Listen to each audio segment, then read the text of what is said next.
Bienvenidos, bienvenidas al Archivo de María. Bueno, me pongo seria porque hoy vamos a hablar de uno de los crímenes más impactantes y escalofriantes jamás cometidos por un ser humano. Un caso que no solo conmocionó a Francia y a Japón, sino que dejó a medio mundo con el estómago revuelto. Porque lo que hizo este hombre va más allá de lo imaginable. Hoy vamos a hablar de Issei Sagawa, un tipo que a simple vista parecía inofensivo, un estudiante extranjero más en París, con una cara de no haber roto un plato nunca. Pero detrás de esa apariencia débil y educada se escondía una mente completamente perturbada, con deseos oscuros que llevaba arrastrando desde hacía años. Esta es la historia de cómo un hombre convirtió una fantasía enfermiza en una espeluznante realidad y de cómo, increíblemente, salió prácticamente impune. Poneos cómodos y cómodas porque lo que vamos a escuchar aquí no es apto para estómagos sensibles. Empezamos.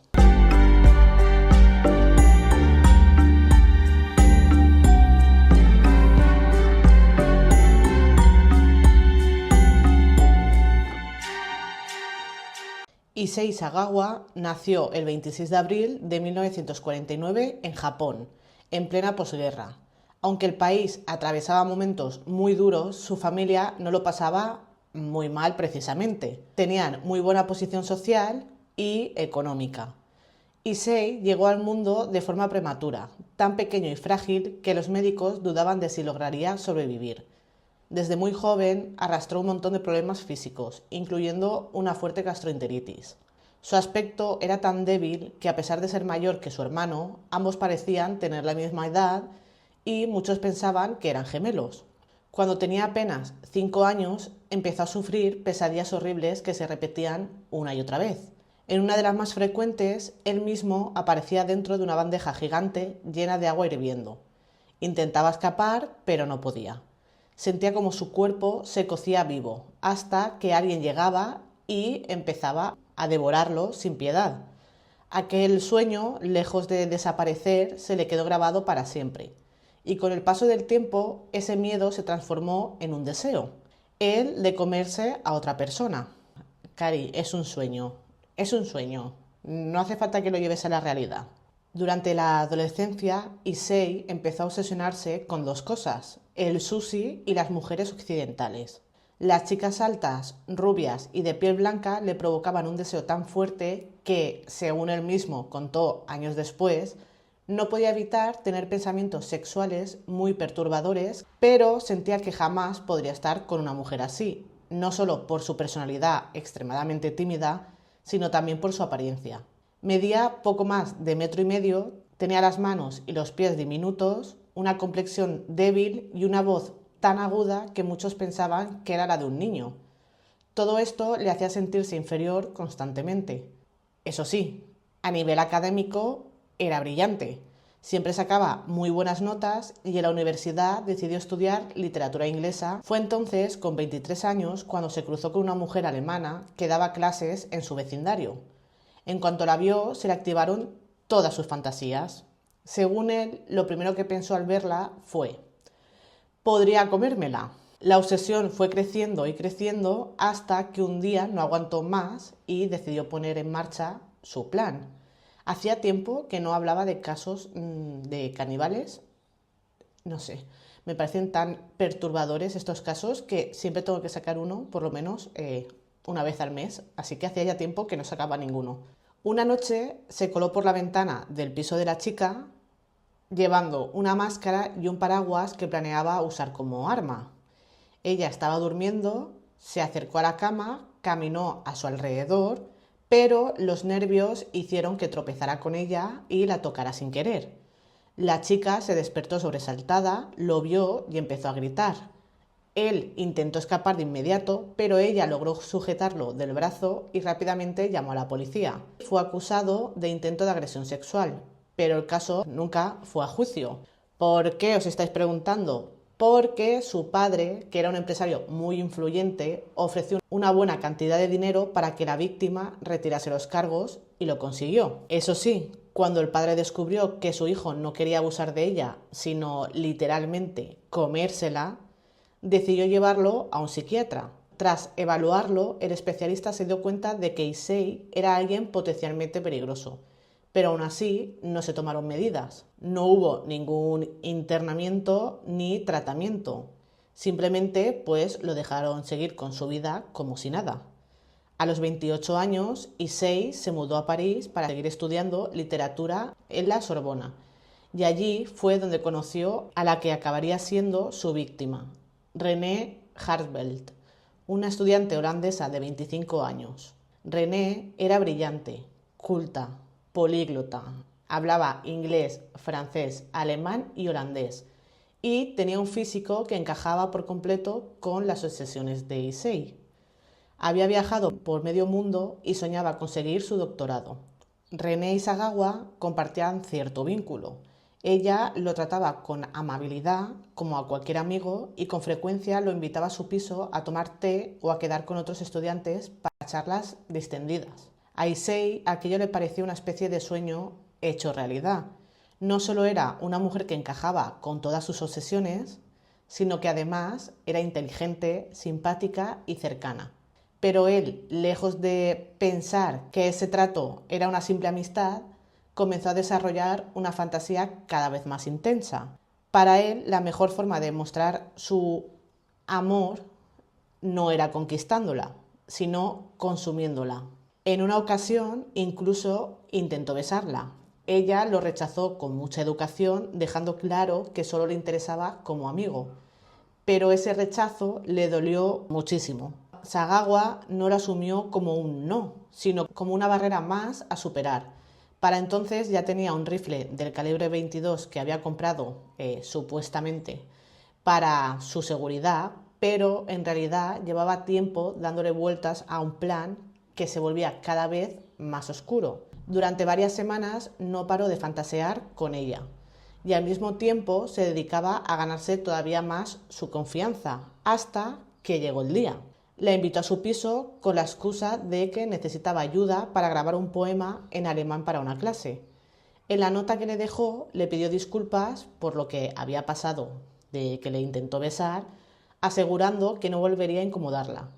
Quería que bajara la guardia, que pensara que todo estaba bien, pero realmente no lo estaba.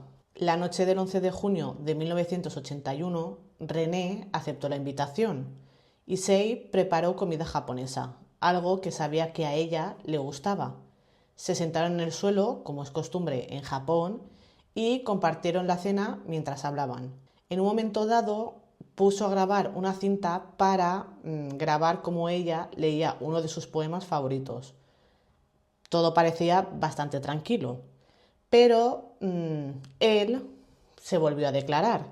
Le dijo lo mucho que la quería, lo que sentía por ella e intentó besarla otra vez. Y otra vez René se alejó y le dejó claro que no estaba interesada.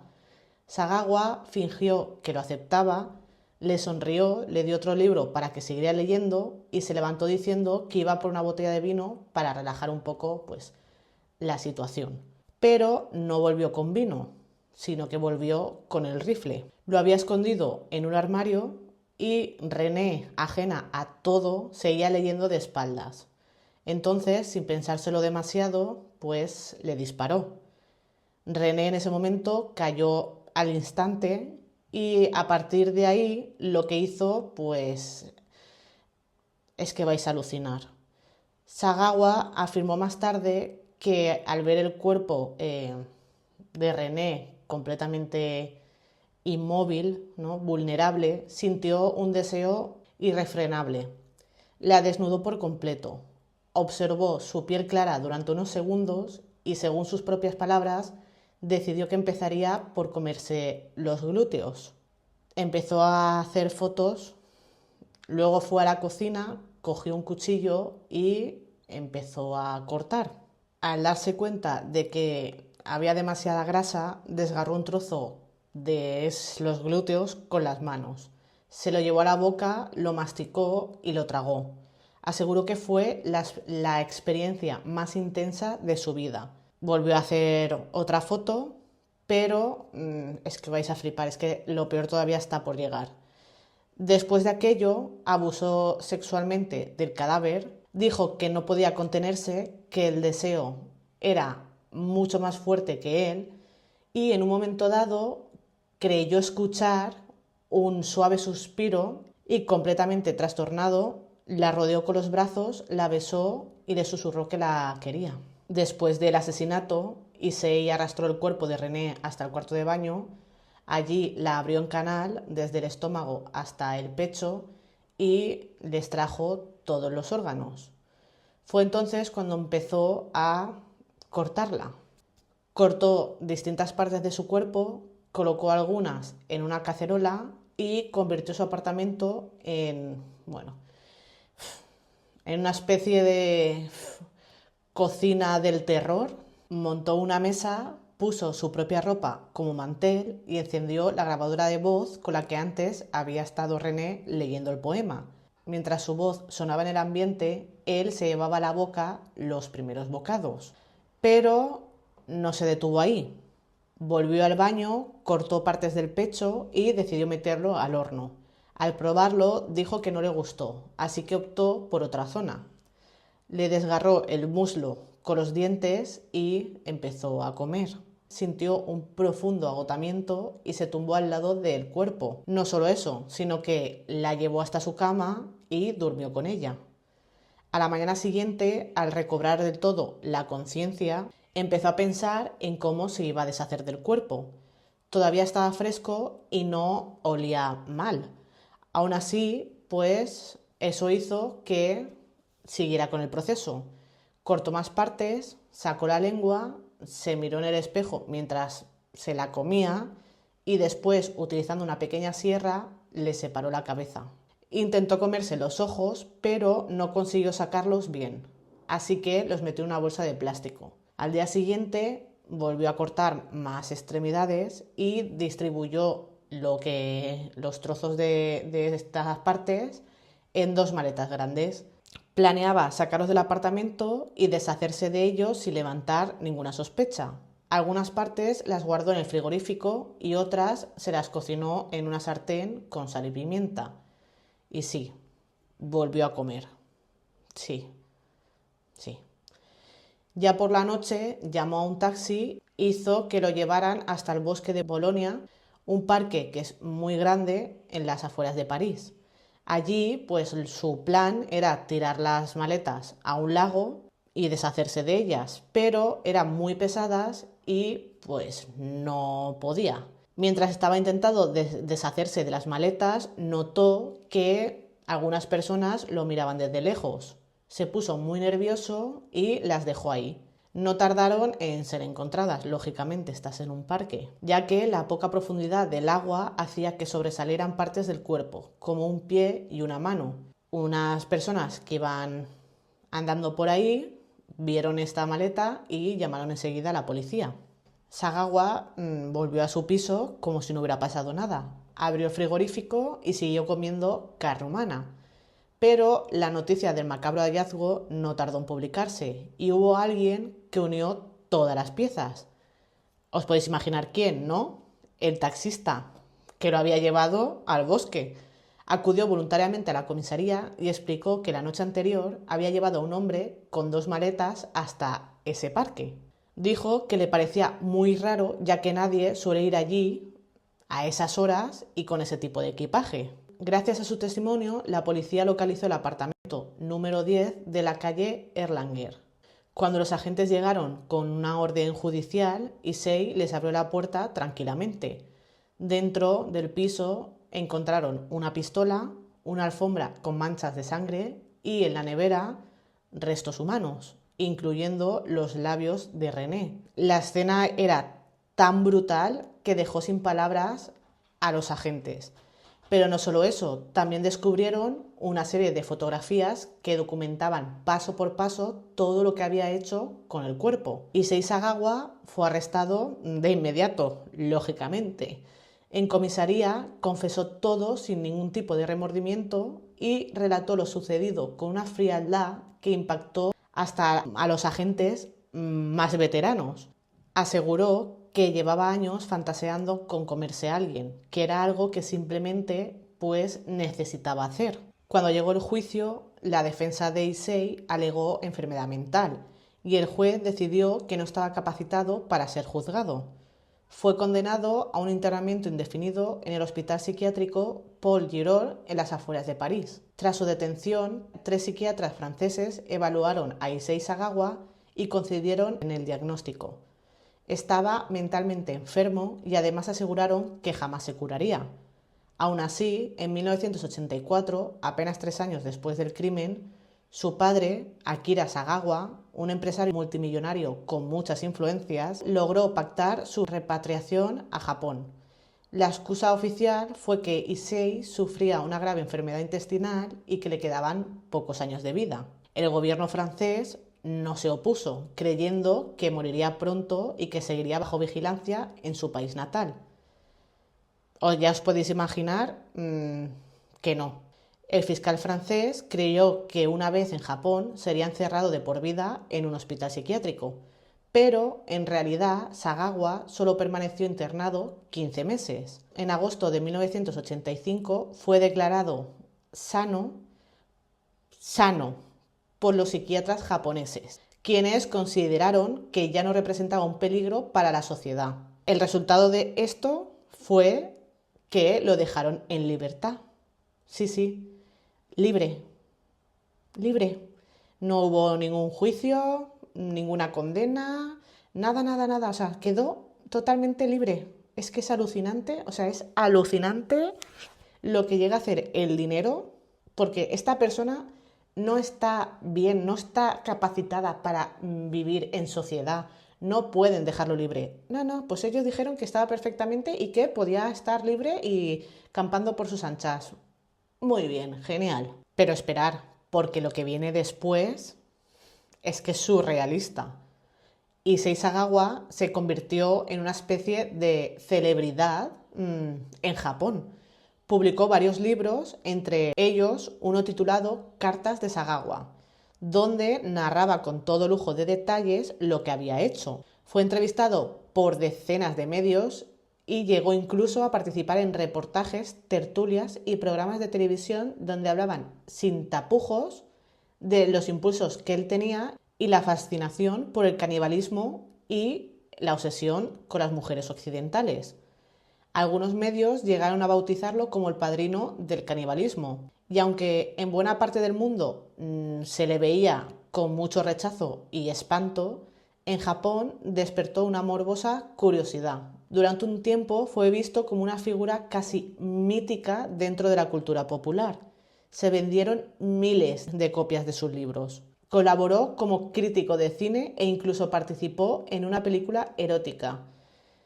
Pero no todo fueron focos y entrevistas. En sus últimos años, Issei confesó haber perdido todo el dinero que ganó con su fama. Vivía en un modesto apartamento a las afueras de Tokio, mantenido por una pequeña pensión del gobierno, y en su última entrevista pública aseguró que seguía recibiendo ofertas para actuar en películas para adultos. Lo cual ya no es que sea esto absurdo, es que es grotesco, esto es asqueroso, es que lo tengo que decir, lo tenía que decir, lo he dicho. Me resulta asqueroso, la gente cómo puede apoyar a esta persona y encima admirarlo, es que de verdad, cuando le preguntaron si aún sentía los mismos impulsos, respondió con mucha frialdad. A veces, cuando salgo a la calle y veo las piernas de una mujer, siento el deseo de comer un poco. Decía que intentaba controlar esos impulsos a través de la fantasía y que con la edad habían disminuido. Menos mal. También confesó que ya no se sentía atraído por mujeres occidentales y que ahora pensaba que las mujeres más hermosas estaban en Japón. Pero lo más perturbador fue su reflexión final, cuando justificó todo lo que hizo con una frase que dejó a la gente helada. De esa manera conseguí tener a René dentro de mí para siempre. Issei Sagawa vivió más de 40 años después de haber acabado con la vida de René y habérsela comido. Murió el 24 de noviembre de 2022 a los 73 años en total libertad. El caso de Issei Sagawa no solo marcó un antes y un después en la historia del crimen, sino que también dejó al descubierto las grietas de un sistema incapaz de hacer justicia. Un asesino que confesó, documentó y narró con lujo de detalles uno de los actos más atroces que se recuerdan y que aún así vivió en libertad, convertido en una celebridad, lucrándose con lo que hizo. René Harbelt fue la verdadera víctima, una joven brillante con toda una vida por delante, truncada por una mente enferma que jamás fue tratada ni castigada como debía. Issei murió en 2022 sin mostrar nunca ni una pizca de arrepentimiento, y con él se fue uno de los capítulos más oscuros y vergonzosos de la justicia moderna. Un final sin redención para una historia sin perdón. Así que hemos llegado al final del caso. Decidme qué opináis de este caso. Es un caso que te deja el estómago revuelto, no es que te lo deja del revés, o sea, te lo gira completamente el estómago porque es tan brutal lo que hizo este hombre. Y luego cómo fue, o sea, su vida, o sea, no cumplió ninguna condena, encima se hizo famoso, la gente lo adoraba allí en Japón. Es que me parece, es que es alucinante, es que no tengo palabras para decir lo que me parece este caso. Así que ponedme en comentarios qué pensáis, porque yo os leo y me gusta mucho leeros. Si os ha gustado este vídeo, me ayudaríais mucho dándome un like. Si no queréis perderos casos como este, suscribiros y nos vemos en el próximo vídeo. ¡Chao!